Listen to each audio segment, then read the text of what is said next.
the Honorable Minister of Foreign Affairs, Dr. Vincent Biruti, the Mauritian Vice President, Honorable Mohamed Nasheed, my friend Samir Sharan, Dr. Sharan from the Observer Research Foundation, ladies and gentlemen, everyone present here and watching us, good afternoon. It, of course, is a great pleasure to be here. I was here, the ORF was kind enough, nice enough to invite me for their previous similar occasion, also held here in Rwanda. So I'm an old-timer here. It's a beautiful country, getting more and more beautiful every day, not only clean, but very rapidly progressing in their development trajectory for a prosperous people, prosperous Rwanda. And I am sure you will achieve that. We are here today thinking on new development templates, how we may be able to have a prosperous life, how we may be able to be happier, live peacefully, and actually enjoy life. I like to talk about three specific things. One is debt. Most climate vulnerable countries are extremely debt-ridden, and they are on the brink of default. You would have heard about Sri Lanka. You would have heard about Pakistan. You would have heard about Nepal. You might have heard about the Maldives as well. We are very anxious, very worried that the first victim of climate change is actually default. When we took the loans, the IPCC said there is no clear relationship between bad weather and carbon emission. And we took a loan believing that we would pay it back in 25 years. But then the bad weather washed away the road, the bridge, the school. And now we are left with the debt, but not the asset. So it's extremely difficult for us to be able to pay this money back. Not only that, a lot of the money that we received from emerging powers were intentionally raised. The costs of the projects were intentionally raised to the extent that the business plan fails, so that we will not be able to pay back the debt. And then we have to give back equity. With equity, we give sovereignty. And therefore, I am sorry, Hambantota Port is not now Sri Lankan. It's owned by a Chinese company. And recently, a Chinese military ship wanted to berth in that port. Then, of course, everyone else in the area would be anxious, worried about their own safety and security. So this is very complicated. It is very important that we find development trajectories, patterns, without these kind of indebtedness, as well as by not rubbishing the planet. This is my second point. The climate has changed.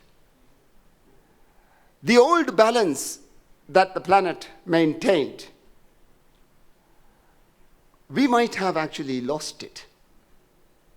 And we might be in a tipping point where we are now moving into a new balance, a new ecosystem, a new weather pattern. And with this weather pattern again, with the new ecosystem again, we need more adaptation. We need more transition, and that is again more money. The Maldives, I can tell you, and I'm sure this is the same in many, many other countries, including many Indian Ocean island countries. We spend more than 25% of our budget on debt repayment and another 30% on adaptation. So there is actually no money left after paying the civil servants, looking after maintenance, fuel and medicine. We have no money left, and therefore we cannot actually move out from our own difficulties and find a prosperous life. How we adapt is very important. Again, if we think that adaptation is hard concrete and steel, we are mad. It takes, in the Maldives, it takes $4,000 to have 1 meter of water breaker to stop the waves. Another $3,000 for the revetment inside. So for each 1 meter of coastline, we have to spend $7,000. The Maldives is 2,000 islands. India is 7,500 kilometers. And you know that this is impossible. But to grow a reef is $25 a meter. That is your water breaker. To implant a mangrove is $10 a meter. That is your revetment. But the problem with our reef and the mangrove is that it takes so long to grow. You can't just go and buy a reef. Not yet. But I suppose what I am asking for today is a reef construction corporation that would construct reef in large scale. To do that, we just need a little bit more science. To find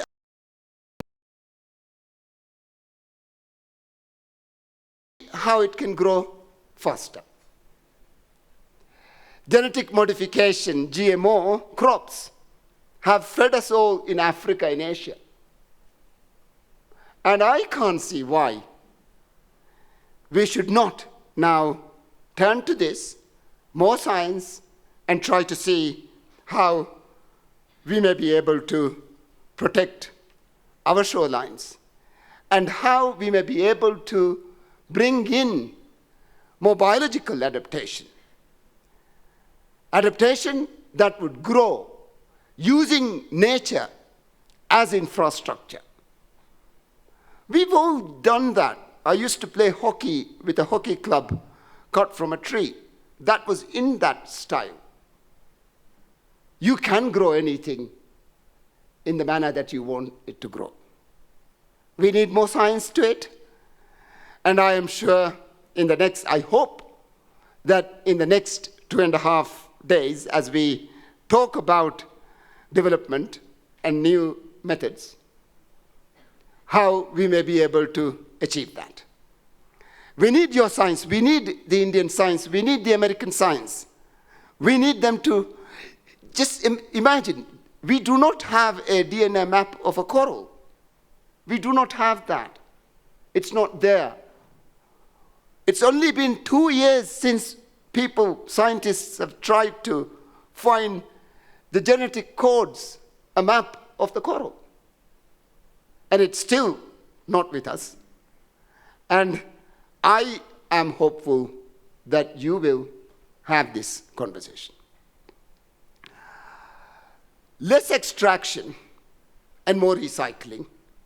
How can we find a development strategy that would give you the same economic outcomes of growth, employment, low inflation,